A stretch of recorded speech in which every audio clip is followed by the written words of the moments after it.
Assalamualaikum warahmatullahi wabarakatuh. Sore itu cuaca lumayan mendung. Aku duduk sendiri di kamarku sambil menunggu anakku pulang mengaji. Masih dengan kebingunganku, aku masih tidak tahu apa yang harus aku lakukan. Aku sudah mencoba melamar kerja ke sana kemari, tapi masih belum ada yang menyangkut satupun.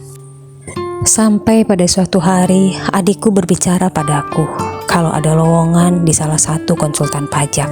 Pada saat itu aku ragu karena aku tidak punya pengalaman dalam hal itu.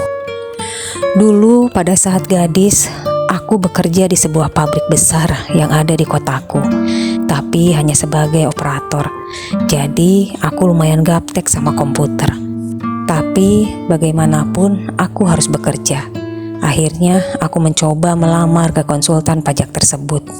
Dan tak disangka setelah beberapa kali tes, ternyata aku diterima di konsultan pajak tersebut.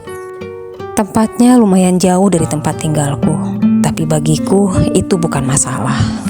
Tiba saatnya aku mulai bekerja. Alhamdulillah aku mendapatkan atasan yang baik sekali. Ia membimbingku dengan sangat telaten. Pekerjaannya tidak begitu berat dan sulit. Tapi karena jarak yang jauh, setiap hari aku pulang ke rumah dalam keadaan sudah gelap. Dan karena itu, anakku jadi kurang perhatian dariku. Karena setiap kali aku pulang kerja, terkadang dia sudah tertidur. 3 bulan sudah aku bekerja di konsultan pajak tersebut. Akhirnya pada suatu malam, aku mengobrol dengan kedua orang tuaku. Lalu orang tuaku bicara padaku, "Apa nggak sebaiknya kamu cari kerja yang lain? Karena ini tempatnya jauh sekali. Kasihan anakmu, jadi kurang perhatianmu."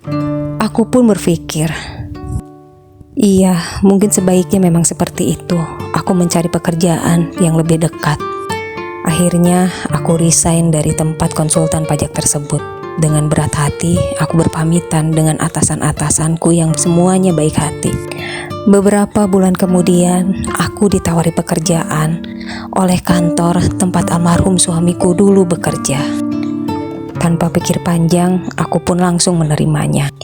Tapi itu pun tidak berlangsung lama, hanya 1 tahun. Karena ada beberapa hal yang membuatku tidak bisa bertahan di tempat itu. Mungkin orang berpikir aku terlalu muluk-muluk. Sudah dikasih pekerjaan enak, malah resign juga. Tapi itulah aku. Semenjak kepergian almarhum suamiku, aku seperti kehilangan arah. Aku seperti sulit memutuskan apapun. Aku mungkin terbiasa hidup dengan almarhum suamiku yang selalu memanjakanku, bahkan sampai melarangku bekerja. Semua keinginanku selalu dia kabulkan. Itulah yang akhirnya saat ini, pada saat dia telah pergi, aku merasa kehilangan segala-galanya. Karena aku terbiasa apapun diurus olehnya. Akhirnya aku kembali menganggur. Tapi pada saat itu bebanku sedikit ringan. Karena hutang-hutangku sudah hampir terbayarkan semua. Dan rumah pun sudah terjual.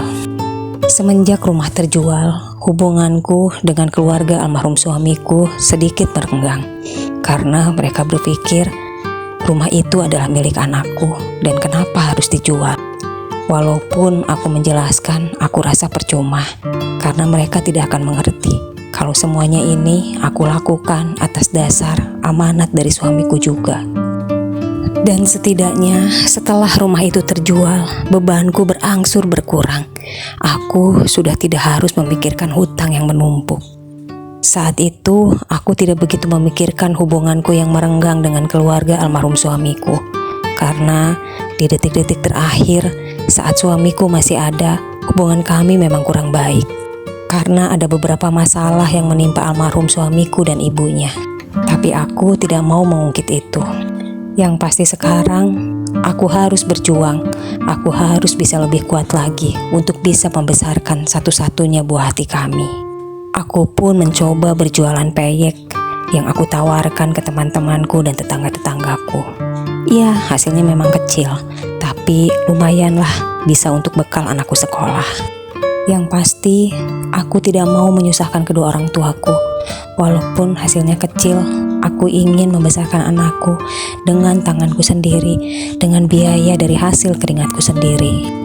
Setelah ini ada cerita menarik antara aku dan ibu mertuaku.